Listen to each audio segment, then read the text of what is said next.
벌써 2023년도가 3주가 지났습니다. 15일째 접어들었습니다.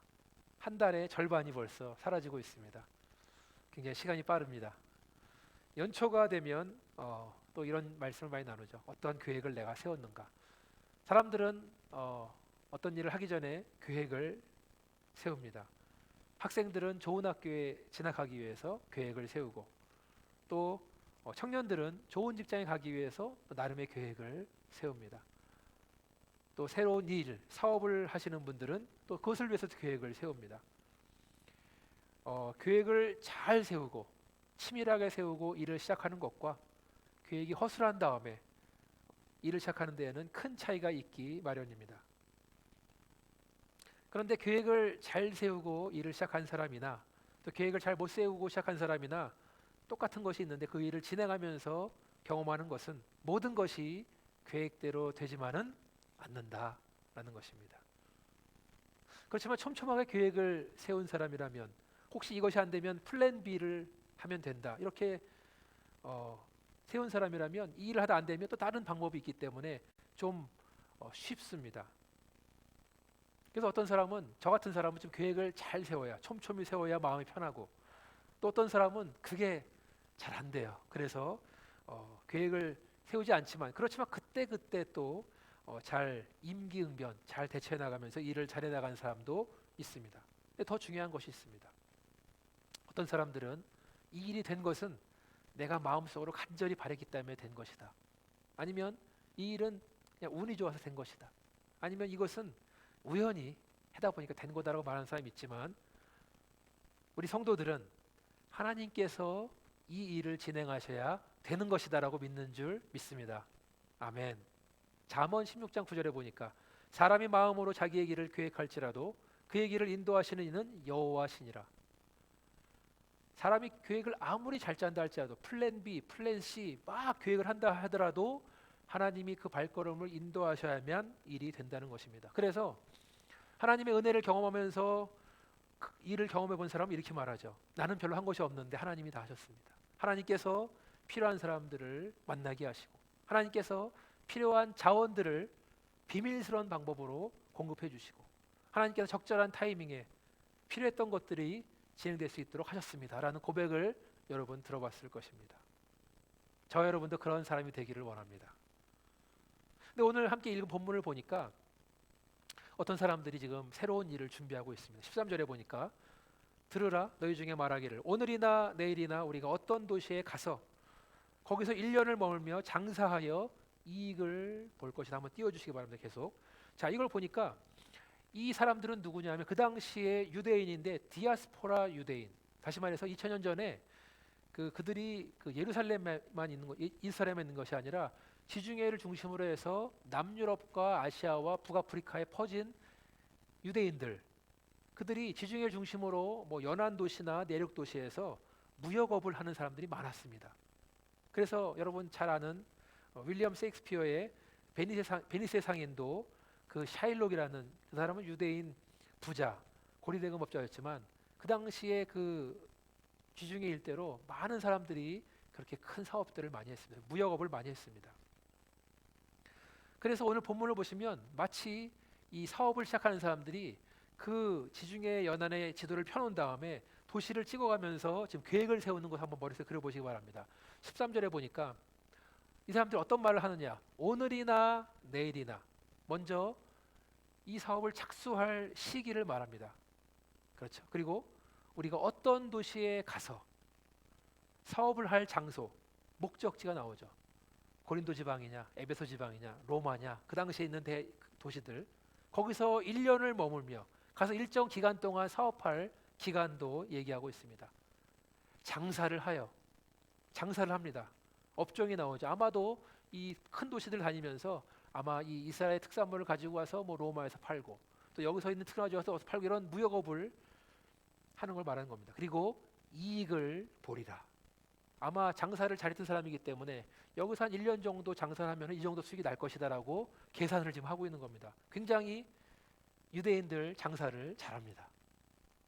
여기까지 볼 때, 자 여러분, 이렇게 계획을 세운 데 있어서 무슨 뭐 잘못된 게 있을까요?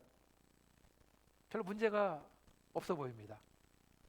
근데 이제 오늘 본문을 다 읽으면 이 사람들이 놓치는 것이 이거였구나라고 알 수 있지만 누구나 일을 시작할 때 세세하게 계획을 짜야 됩니다. 근데 야고보는 오늘 본문 말씀에서 14절부터 그 이하 9절부터 믿는 자들이나 믿지 않는 자들에게 하나님의 원칙을, 하나님의 뜻을 보여주고 있습니다. 한번 14절 16절 한번 읽어드리겠습니다. 내일 일을 너희가 알지 못하는도다. 너희의 생명이 무엇이냐? 너희는 잠깐 보이다가 없어지는 안개니라.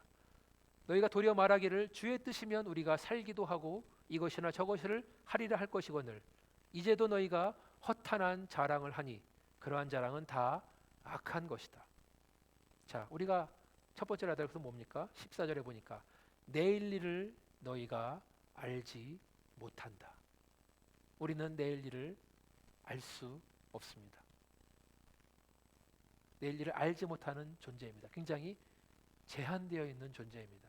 마태복음 6장 34절에 보니까 그러므로 내일 일을 위하여 염려하지 말라. 내일 일은 내일이 염려할 것이요 한날의 괴로움은 그날로 족하니라. 여러분 까르페 디엠이란 말 들어봤어요? 요새 젊은 사람들이 많이 쓰는 말 중에 하나인데 까르페 디엠 라틴어인데요. 번역을 하면 seize the day, 현재를 잡아라. 풀어 말하면 오늘 하루에 충실하자, 오늘 하루를 즐기자라는 말입니다. 내일보다 오늘, 어제보다 오늘, 지금 나에게 주어진 오늘 하루를 최선을 다해서 성실하게 살자라는 것입니다. 오늘 나에게 있는 문제도 너무나 많이 있는데 좀 전에 읽은 마태복음 말씀에서는 그날의 괴로움은 그날로 족하다. 많이 있는데 그러니까 거기에 충실하라는 거죠. 왜 그렇습니까? 내일 일은 우리가 알 수 없고 불확실하기 때문에 정해진 것이 아니기 때문에 내일 일을 미리 염려하면 염려에 빠지고 지금 현재 현실에서 멀어지게 된다는 거예요. 염려 때문에 우리는 내일 일을 알 수가 없습니다. 잠언 27장 1절에 보니까 너는 내일 일을 자랑하지 말며 하루 동안에 무슨 일이 일어나는지 내가 알 수 없습니다. 내일 일을 자랑하지 말라. 오늘 무슨 일이 있을지 알지 못한다. 우리가 지금 이렇게 나와서 예배 드리고 있지만 예배 끝나고 집에 갈 때 어떤 일이 생길지 아무도 모르는 거예요. 내일 일을 잠시 후의 일을 우리는 알 수가 없는 것입니다. 그래서 내일 일을 자랑하지 말라. 내일 일을 자랑한다는 것은 내일 뭔가 좋은 일이 있기 때문에 그 성취감이나 그 승리감이나 다른 말로 교만에 빠지지 말라라는 겁니다. 무엇인가 우리가 자랑하는 것, 이것은 교만과 연결되어 있는데 여기에 대해서는 좀 나중에 또 한번 말씀을 드리겠습니다. 저와 여러분은 오늘밖에 모릅니다. 내일 일은 난 몰라요. 하루하루 살아요. 이것이 하나님의 정하신 뜻이에요.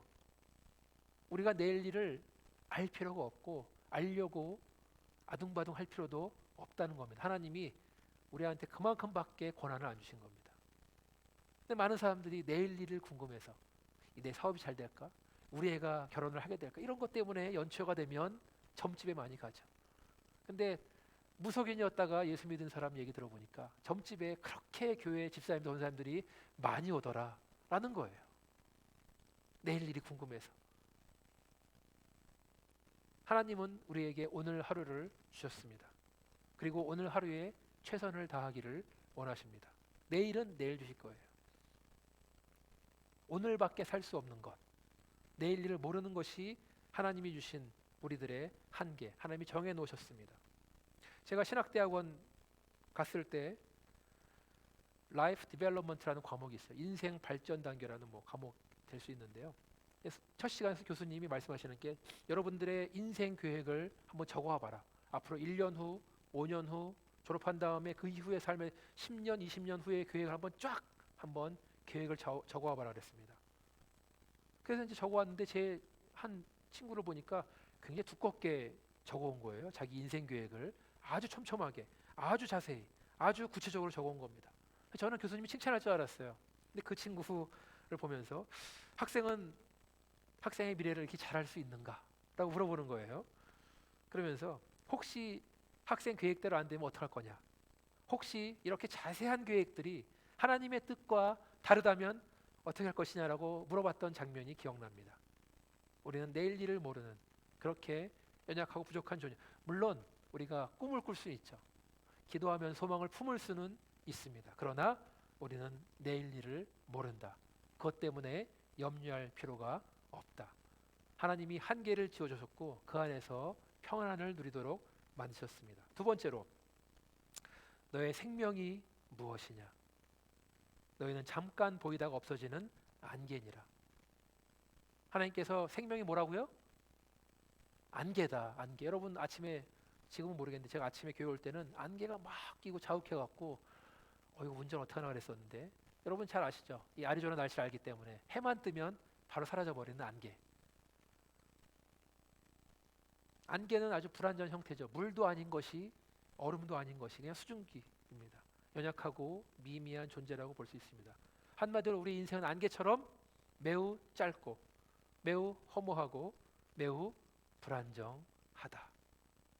하나님께서 우리 인간을 안개다라고 말씀하셨습니다. 성경에 보면은 우리 인생에서 여러 가지 비유를 하고 있습니다. 시편 102편 11절에 보니까 내 날이 기울어지는 그림자 같고 내가 풀에 시들어짐과 같다.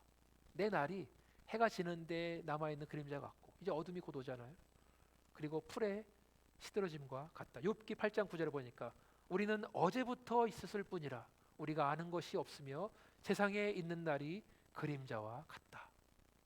야고보서 1장 10절 11절에 보니까 부한 자는 자기의 낮아짐을 자랑할지니 이는 그가 풀의 꽃과 같이 지나감이라. 해가 돋고 뜨거운 바람이 불어 풀을 말리면 꽃이 떨어져 그 모양의 아름다움이 없어지나니 부한 자도 그 행하는 일에 이와 같이 쇠잔하리라. 인생은 안개와 같고 인생은 풀과 같고 인생은 기울어지는 그림자와 같고 말라지고 그 아름다움이 곧 사라지는 쇠잔해지는 풀의 꽃과 같다고 했습니다. 여러분 이 말씀에 공감하십니까? 아멘. 연약한 존재입니다. 세 번째로 우리가 알아야 될 것이 무엇이며 15절에 보니까 주의 뜻이면, 오늘 설교 제목이죠. 주님의 뜻이라면 우리가 살기도 하고 이것이나 저것을 하리라. 이 모든 것이 주님의 뜻이라는 겁니다. If God's will. 하나님이 원하신다면 우리가 사는 것이고 하나님이 원하신다면 우리가 이 일도 하고 저 일도 할 수 있는 거란 말씀입니다. 그 말은 반대로 볼 때 하나님이 원치 않으시면 우리가 죽을 수도 있고 하나님 원치 않으신다면 이 일도 저 일도 안 될 수 있다라는 말씀입니다. 사랑하는 여러분, 우리가 오늘 아침에 눈을 뜨고 일어나서 함께 예배드릴 수 있는 것, 여기 모일 수 있는 것은 하나님께서 생명을 주셨기 때문에, 오늘 살 수 있는 생명을 줬기 때문에 모인 겁니다. 다음 주를 우리가 보장할 수 없어요. 그렇잖아요. 우리 인간의 안개와 같은 인생이기 때문에. 누가복음 12장 16절에서 20절 말씀, 이거는 좀 말씀을 준비했습니다. 같이 한번 보시겠습니다. 누가복음 12장 제가 한번 읽어드리겠습니다. 또 비유로 그들에게 말하여 이르되 한 부자가 그 밭에 소출이 풍성함에 심중에 생각하여 이르되 내가 곡식 쌓아둘 곳이 없으니 어찌할까 하고 또 이르되 내가 이렇게 하리라 내 곳간을 헐고 더 크게 짓고 내 모든 곡식과 물건을 거기 쌓아두리라. 또 내가 내 영혼에게 이르되 영혼아 여러 해 쓸 물건을 많이 쌓아두었으니 평안히 쉬고 먹고 마시고 즐거워하자 하리라 하되 하나님은 이르시되 어리석은 자여 오늘 밤에 내 영혼을 도로 찾으리니 그러면 내 준비한 것이 누구의 것이 되겠느냐. 우리가 아무리 세상을 열심히 산다 할지라도 이 땅에서 아무리 훌륭한 업적을 많이 이뤘다 할지라도 많은 사람들의 입에 오르내리면서 칭찬을 받는다 할지라도 생명의 주인이 누군지 모르면 하나님은 그 사람에게 어리석은 자라고 말씀하시는 겁니다. 오늘 밤에 내가 내 영혼을 도로 가져간다면 네가 지금 쥐고 있는 것 다 허사다 라는 말씀이에요. 우리는 안개와도 같은 우리는 하나님의 뜻 안에서 하루하루 살아가고 있는 것입니다. 그렇기 때문에 우리가 오늘 살아있는 것은 하나님 생명을 주신 데에는 분명한 목적이 있습니다. 목적 없이 살아있는 게 아니에요. 하나님의 뜻이 있기 때문에 살아있는 것입니다. 신앙생활은 하나님이 나를 살리신 그 목적이 무엇인가, 내가 무엇을 위해 살아가야 되는가를 알아나가는 과정, 살아나가는 과정인 줄 믿습니다.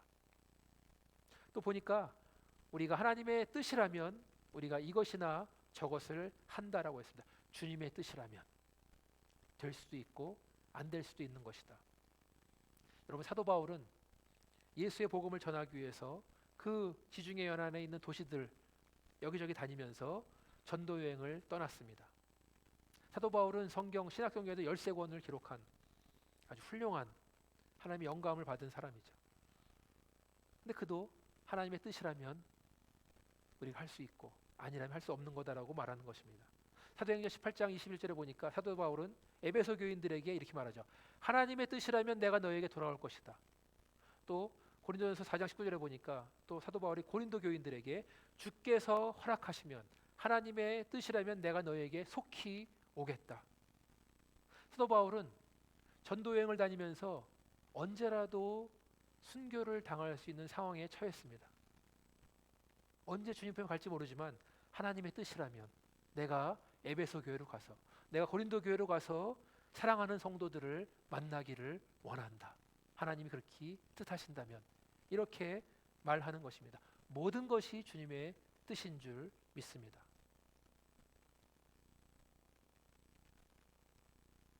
그러니까 오늘 함께 읽은 본문에 나오는 이 사람들, 너희 중에 말하기를, 이 사람들은 지금 이들의 한계는 뭐냐?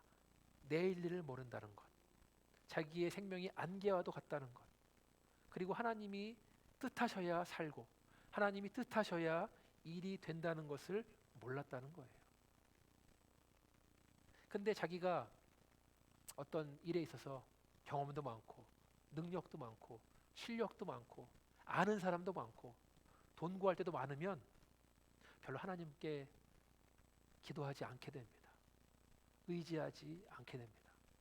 수완 좋아서 하나님께 기도하지 않는 것보다 수완이 너무 안 좋아서 기도하는 게 훨씬 나은 줄 믿습니다.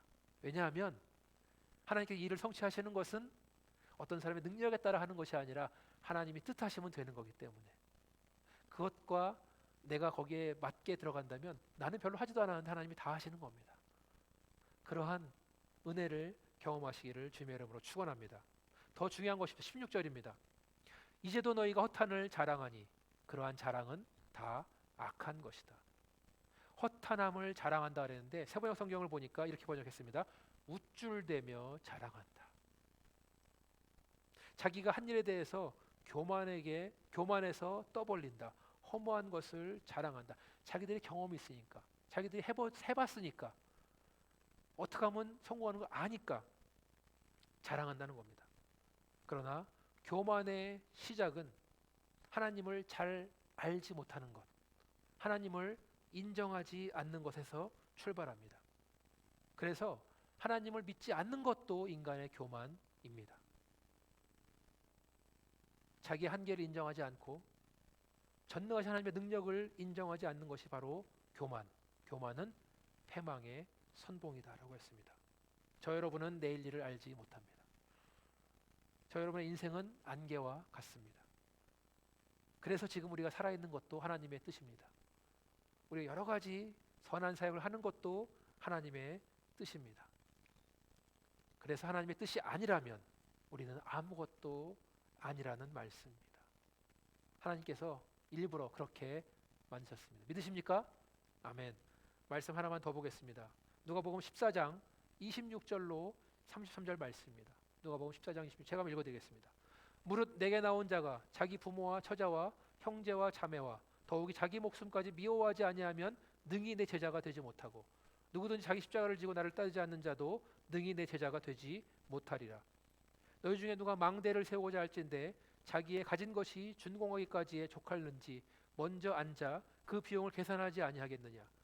그렇게 아니하여 그 기초만 쌓고 능히 이루지 못하면 보는 자가 다 비웃어 이르되 이 사람이 공사를 시작하고 능히 이루지 못하였다 하리라. 또 어떤 임금이 다른 임금과 싸우러 갈 때에 먼저 앉아 1만 명으로서 저 2만 명을 거느리고 오는 자를 대적할 수 있을까 헤아리지 아니하겠느냐. 만일 못할 터이면 그가 아직 멀리 있을 때에 사신을 보내 화친을 청할지니라. 이와 같이 너희 중에 누구든지 자기의 모든 소유를 버리지 아니하면 능히 내 제자가 되지 못하리라. 아멘. 좀 어려운 말씀입니다. 제자가 되는 것을 말하면서 망대를 공사하는 일과 왕이 전쟁에 출전하는 일을 이야기하고 있어요. 마치 샌드위치처럼 그 안에 내용이 들어 있습니다. 먼저 망대를 세우는 일, 영어 성경 보니까 타워, 전망대를 세우는 공사를 말합니다. 전망대, 망대를 공사할 때는 정밀한 설계가 필요하고 또 든든한 재정이 필요하고 좋은 재료가 필요하고 일꾼들이 필요하고 또 얼마큼 기간이 드는지를 다 계산을 해야 됩니다. 우리 교회는 뭐 새로 건축할 일이 없기 때문에 너무나 감사한데, 제가 아는 목사님들, 교회 당을 지으신 분들 한결같이 하는 말이 있습니다. 모든 공사는 처음 계획보다 시간과 비용이 훨씬 더 많이 들더라. 이게 공통적으로 하는 말이에요.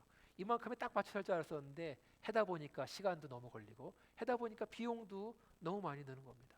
그냥 조그만 창고를 짓는 공사가 아니라 교회, 큰 교회를 짓는 뭐 수십만 불짜리 공사를 하다 보니까 그렇게 된다는 겁니다. 망대를 세우기 전에 철저하게 준비하지 않는다면, 철저하게 고민하지 않는다면 공사하다가 멈춰버려서 흉물이 되어버리는 결과가 될 수 있다는 것입니다. 또 왕이 전쟁에 나갈 때도 충분히 계산을 해야 됩니다. 어떤 왕에게 자기한테 1만 명의 병사가 있는데 전쟁할 때 가장 먼저 알 게 뭐죠? 상대방은 몇 명인가 군인이 그걸 알아야 될 거 아니에요. 그래서 나는 10,000명인데 적군이 2만 명이다. 그러면은 싸우면 안 되죠. 도저히 이길 수가 없습니다. 자존심이나 패기만 가지고 나갔다가는 아까운 군인들의 목숨만 잃게 되고 왕도 죽을 수가 있어요. 이럴 때에는 재빠르게 사신을 보내서 뇌물과 함께 선물과 보내서 화친을 하고 전쟁이 멈추는 것이 지혜롭다는 말씀입니다. 여러분 다 이 말씀 이해되시죠? 다 그렇죠?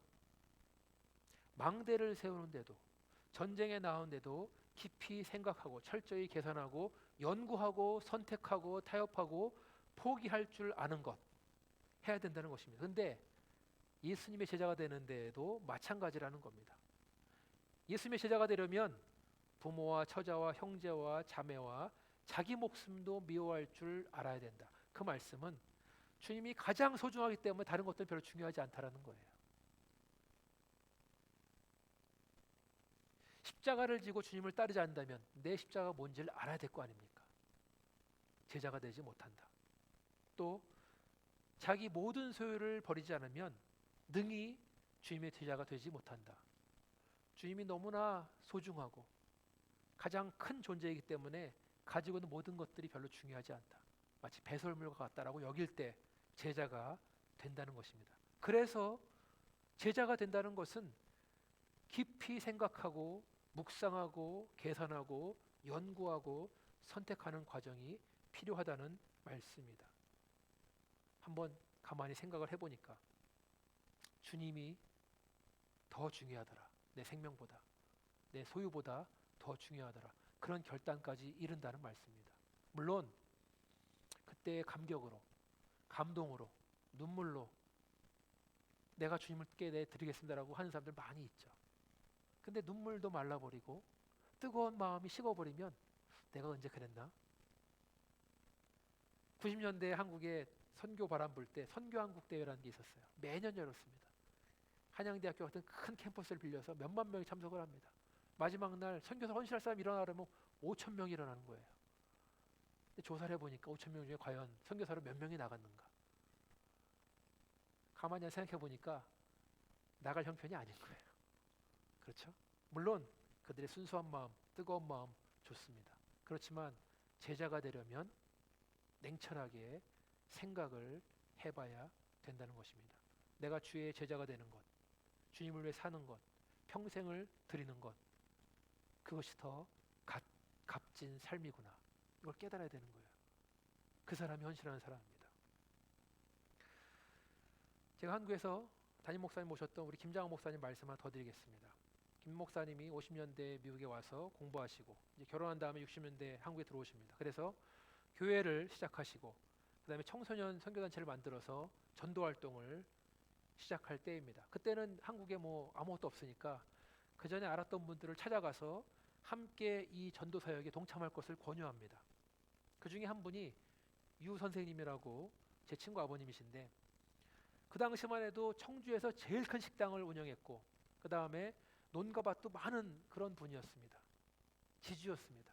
그분이 하시는 일은 집에서 글 공부, 글만 하루 종일 읽으시고 그 그 다음에 뭐 사냥 때가 되면 총 들고 산에 가서 사냥하시는 게 전부였어요. 집안이 워낙 부유한 그러신 거죠.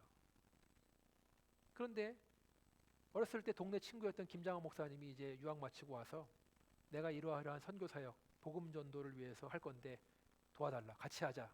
그렇게 했을 때 문전박대를 했다는 겁니다.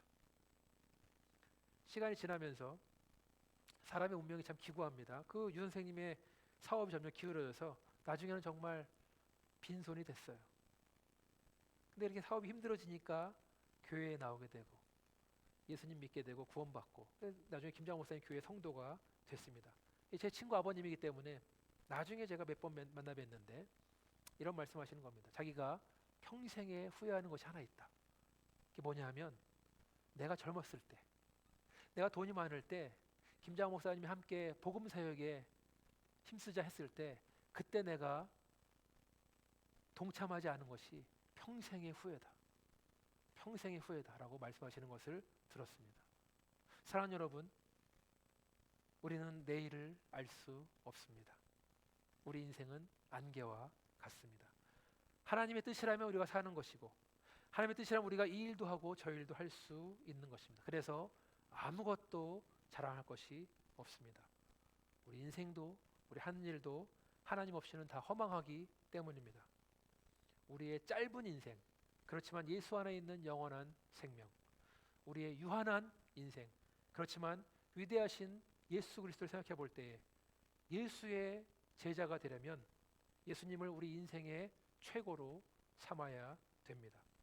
우리의 목숨도 우리의 소유도 다 어떤 것들도 주님보다 중요하지 않습니다.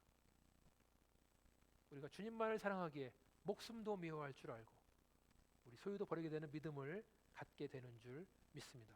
망대를 세우는 건축가처럼 전쟁을 준비하는 왕처럼 영원한 생명을 생각하시면서 제자의 삶에 대해서 심사숙고하시는 여러분 되시길 주님의 이름으로 축원합니다.